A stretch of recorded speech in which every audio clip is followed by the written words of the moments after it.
الحمد لله ذي الجلالة والصلاة والسلام على صاحب الرسالة وعلى آله وأصحابه ومجتهدي ملته أولي الأيدي والأبصار والنبالة. أما بعد فأعوذ بالله من الشيطان الرجيم. بسم الله الرحمن الرحيم. يا أيها الذين آمنوا اتقوا الله وكونوا مع الصادقين. سبحان الله. صدق الله مولانا العظيم وبلغنا رسوله النبي الأمين الحبيب الكريم، ونحن على ذلك لمن الشاهدين والشاكرين والحمد لله رب العالمين. سنی من علی اللہ اکبر می زنم، دم زبو بکر و عمر عثمان و حیدر می زنم، قادری من علی یا غوث اعظم می زنم، دم ز شیخ احمد رضا خان قطب عالم می زنم، رضوی من علی یا اعلی حضرت می زنم، دم ز شیخ حشمت علی خان فرد عالم زنم. سبحان اللہ. سبحان اللہ.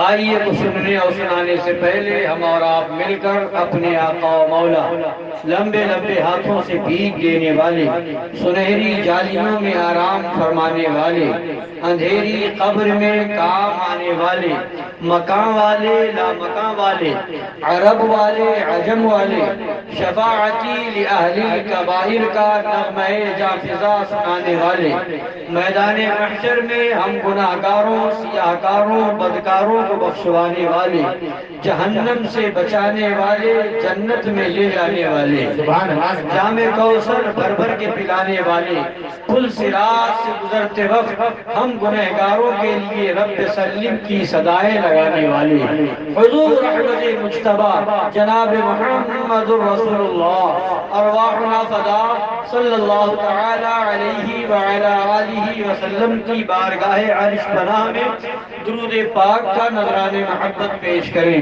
اللہم صلی علی سیدنا و نبینا و شفیعنا و حبیبنا و مولانا محمد معدن الجود والکرم و آلہ الکرام و ابنہ الکریم و امتہ الکریمۃ و بارک وسلم. جن حضرات کو جانا ہو تو وہ پہلے چلا جائے، بیچ میں اٹھک بیٹھک نہ کرے، اور جو بیان کیا جائے اسے بغور سنیں اور ذہن و دماغ میں بٹھانے کی کوشش کریں. یہ صرف رسمی محفل نہیں ہے کہ ایک رسم ادا کی جا رہی ہے کہ کئی موقع پر ہوتا ہے شادی بیاہ، اور کئی موقع پر ایک رسم بنی ہوئی ہے یہ کرنا ہے یہ کرنا ہے یہ کرنا ہے. تو یہ رسم والی محفل نہیں ہے. آپ آئے ہیں تو یہ نیت رکھیں کہ انشاءاللہ تبارک و تعالی سنیں گے اور اس کو سن کر کے ایمان و عقیدے کو جلا بخشیں گے. اور محفل سجانے کا مقصد یہ نہیں ہونا چاہیے کہ ہاں مجمع کتنا ہوا، لائٹنگ کیسی ہوئی، کتنے لوگ آئے. یہ وہ محفل ہے جس محفل میں جو محفل کسی کے آنے کی محتاج نہیں ہے. یہ وہ محفل ہے جس میں خوش نصیب لوگ آتے ہیں، خوش قسمت لوگ آتے ہیں. اور حقیقت یہ ہے کہ جسے نبی سے محبت ہے وہ آتے ہیں.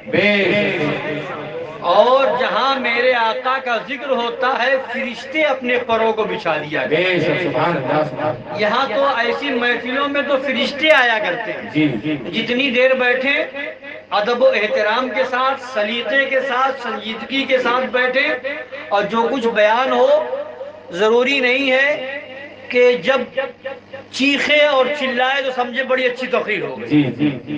اچھی تقریر جب مانی جائے گی کہ آپ کچھ سمجھیں اور ایمان و اسلام و عقیدہ شریعت دین مسلک کو سمجھ کر کے، اور یہ سمجھ کر کے جائیں کہ صحیح کیا ہے غلط کیا ہے. حق و باطل کے درمیان فرق سمجھ میں آ جائے، سچے اور جھوٹے کے درمیان آپ کو فرق سمجھ میں آ جائے، صحیح اور غلط کے درمیان آپ تمیز کر سکیں.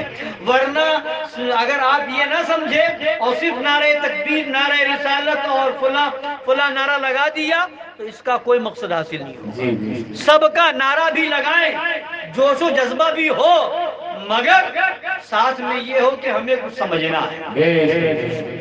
اور جب آپ سنجیدگی سے بیٹھیں گے انشاءاللہ تعالی کچھ سمجھیں گے، اللہ تعالی ہم سب کو حق بولنے، حق سننے، حق پر عمل کرنے اور حق قبول کرنے کی توفیق عطا فرمائے. حضور پیر و مرشد سرکار شیر ہندوستان دامت برکاتہم القدسیہ فرماتے ہیں کہ یہ مت دیکھو کون بول رہا ہے، یہ دیکھو کیا بول رہا ہے. تو آپ کو یہ دیکھنا ہے کہ کیا بولا جا رہا ہے. اگر ہماری بات قرآن و حدیث کے مطابق ہے تو اسے قبول کیجئے، دل میں جگہ دیجئے. اگر قرآن و حدیث کے خلاف ہو تو آپ گریبان تھام لیجئے. قرآن و حدیث کے خلاف ہو تو آپ ہمارا بائیکاٹ کیجئے. قرآن و حدیث کے خلاف ہو تو ہمیں یہاں سے جانے نہ دیجئے. اور اگر قرآن و حدیث کی بات ہو ہم وہ بتائیں جو خدا نے بتایا ہے، اگر ہم وہ بتائیں جو حدیث میں نبی نے بتایا ہے، اگر ہم وہ بتائیں جو اہل بیت نے بتایا ہے، اگر ہم وہ بتائیں جو صدیق اکبر فاروق اعظم نے بتایا ہے، مولا علی نے بتایا ہے، سرکار عثمان غنی نے بتایا ہے، تو ایسی باتوں کو سینے سے لگائیں اور دل میں جگہ دیں اور اپنی آخرت کے لیے سرمایہ نجات بنائیں. ایک بار درود پاک پڑھ لیجیے. اللہم صلی علی سیدنا و نبینا و شفیعنا و حبیبنا مولانا محمد معدن الجود والکرم وآلہ الکرام و ابنہ الکریم و امتہ الکریمۃ و بارک وسلم. ابھی آپ نے بہترین اشعار بھی سماعت فرمائے اور مجھ سے قبل ناشئ مسلک اعلیٰ حضرت فدائے شیر ہندوستان حضرت مولانا ندیم صاحب قبلہ حشمتی سے بہترین خطاب بھی سماعت فرمایا. میں نے خطبہ مسنونہ کے بعد آیت کریمہ پڑھی ہے. اللہ تبارک و تعالی فرماتا ہے یا ایھا الذین آمنوا اتقوا اللہ وکونوا مع الصادقین. اے ایمان والو اللہ سے ڈرو، اے ایمان والو اللہ سے ڈرو اور سچوں کے ساتھ ہو جاؤ. اور بولیے، سن رہے تو بولیے، اور سچوں کے ساتھ ہو جاؤ. یہ کس کا فرمان ہے؟ اللہ کا فرمان ہے. قرآن میں فرمایا اے ایمان والو اللہ سے ڈرو اور سچوں کے ساتھ ہو جاؤ. مختصر طور پر بیان کرتے چلوں، آگے بڑھوں. اللہ تبارک و تعالی حکم دے رہا ہے اے ایمان والو. کس سے کہہ رہا ہے؟ کس سے کہہ رہا ہے؟ ایمان والوں سے. اے ایمان والو اللہ سے ڈرو. اب سوال پیدا ہوتا ہے، ذہن میں بات آتی ہے، اے مولا تو فرما رہا ہے اے ایمان والو اللہ سے ڈرو، تو کیا اور لوگوں کو اللہ سے ڈرنے کا حکم نہیں ہے؟ یہاں تو ہونا تو ایسے چاہیے تھا. ذہن تو یہ کہتا ہے، عقل تو یہ کہتی ہے، دماغ تو یہ کہتا ہے کہ یہاں حکم ہونا چاہیے یا ایھا الناس اتقوا اللہ. اے لوگو اللہ سے ڈرو. ہر ایک کو اللہ سے ڈرنا ہے. جب کافر اللہ سے ڈرے گا ایمان لائے گا، جب مشرک اللہ سے ڈرے گا شرک سے توبہ کرے گا، جب مرتد جو ہے اس اللہ سے ڈرے گا تو ارتداد سے توبہ کرے گا، گمراہیت سے بچے گا. مگر اللہ تعالیٰ یہ نہیں فرماتا ہے اے لوگوں اللہ سے ڈرو، بلکہ خدا فرما رہا ہے اے ایمان والو اللہ سے ڈرو. مطلب کیا ہے؟ مطلب یہ ہے ڈرنے کا فائدہ کیا ہوگا؟ جب بندہ خدا سے ڈرے گا، نماز پڑھے گا، بندہ خدا سے ڈرے گا، روزہ رکھے گا، بندہ خدا سے ڈرے گا، حج کرے گا فرض ہونے کے بعد، بندہ خدا سے ڈرے گا، زکات فرض ہوگی زکات کرے گا، بندہ خدا سے ڈرے گا، کسی پر ظلم نہیں کرے گا، بندہ خدا سے ڈرے گا، کسی کی جائیداد پر غلط قبضہ نہیں کرے گا، بندہ خدا سے ڈرے گا، جھوٹ نہیں بولے گا، بندہ خدا شراب کے قریب نہیں جائے گا، بندہ خدا سے ڈرے گا، عیاشی کے قریب نہیں جائے گا۔ تو یہ جب بندہ خدا سے ڈرے گا، یہ سب کچھ کرے گا، تو ایمان والوں سے کیوں کہا گیا؟ ایمان والوں سے اس لیے کہا گیا کہ جب ایمان ہوگا نماز پڑھے گا تو نماز کام کی ہے، ایمان ہوگا روزہ رکھے گا تو روزہ کام کا ہے، حج کام کا ہے۔ اور اگر ایمان نہیں ہے، نماز پہ نماز پڑھتا جائے، روزے پہ روزہ رکھتا جائے، حج پہ حج کرتا جائے، زکات پہ زکات دیتا جائے، کوئی عمل قبول نہیں ہوگا۔ عمل کا فائدہ جب ہوگا جب ایمان موجود ہوگا۔ سبحان اللہ سبحان اللہ سبحان اللہ سبحان اللہ۔ ایمان ہوگا تو نماز فائدے مند ہے، ایمان ہے تو روزہ فائدے مند ہے، ایمان ہے تو زکات فائدے مند ہے، اور ایمان نہیں تو سر پٹکتے رہو نماز نہیں ہے، ایمان نہیں ہے تو بھوکے رہتے رہو، بھوکا رہنا ہوگا، روزہ نہیں مانا جائے گا۔ ایمان نہیں ہے کعبہ کا چکر لگاتے رہو، طواف نہیں مانا جائے گا، حج نہیں مانا جائے گا۔ پتہ کیا چلا؟ ساری چیزیں بعد میں، ایمان پہلے، ایمان پہلے۔ روزے کا فائدہ ایمان والے کو، حج کا فائدہ ایمان والے کو، نماز کا فائدہ ایمان والے کے لیے، زکات کا فائدہ ایمان والے، یعنی جو بھی نیک کام کرو گے اس کا فائدہ ایمان والے کو۔ سبحان اللہ سبحان اللہ۔ تو ایمان والوں سے خدا نے فرمایا، اس لیے کہ بے ایمان کچھ بھی کرے کوئی فائدہ نہیں، اس لیے کوئی فائدہ ہوگا نہیں ہوگا۔ اگر ایمان نہیں تو نماز پہ نماز پڑھے، جی جی جی جی۔ کوئی بھی ہو، ایمان نہیں ہے نماز پہ نماز پڑھے کوئی فائدہ نہیں ہوگا۔ تو ایمان پہلی شرط ہے، ایمان پہلی شرط۔ پہلی شرط ہے۔ ساری چیزوں سے پہلے کیا ضروری ہے؟ ایمان۔ اب خدا فرماتا ہے اے ایمان والو اللہ سے ڈرو، اے ایمان والو۔ تو اب بات آتی ہے جب ایمان والا ہے اللہ سے ڈرنے کا اللہ نے حکم دے دیا، اتقوا اللہ، اللہ سے ڈرو، تقوی اختیار کرو۔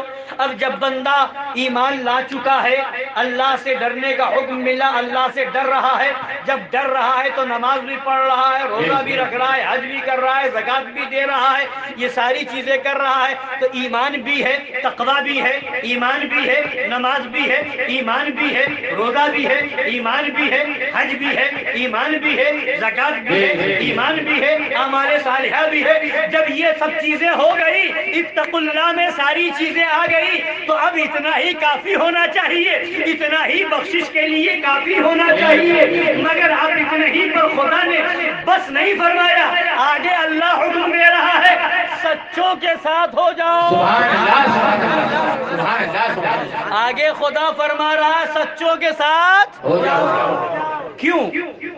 سچوں کے ساتھ ہو جاؤ، کیوں حکم دے رہا؟ جی جی جی۔ ایمان تو لا چکا ہے نا، ایمان والے کو حکم ہو رہا ہے اتقوا اللہ، اللہ سے ڈرنے کا حکم ہو رہا ہے، تقوی اختیار کرنے کا حکم ہو رہا ہے، اور پھر اس کے بعد کہا جا رہا کونوا مع الصادقین۔ کیوں؟ تو جواب ملے گا، وجہ یہ ہے کہ تم سے پہلے شیطان پیدا ہو چکا ہے، تم سے پہلے ابلیس پیدا ہو چکا ہے۔ اے لوگو، ابلیس موجود ہے، ان الشیطان للانسان عدو مبین، بے شک شیطان انسان کا کھلا ہوا دشمن ہے۔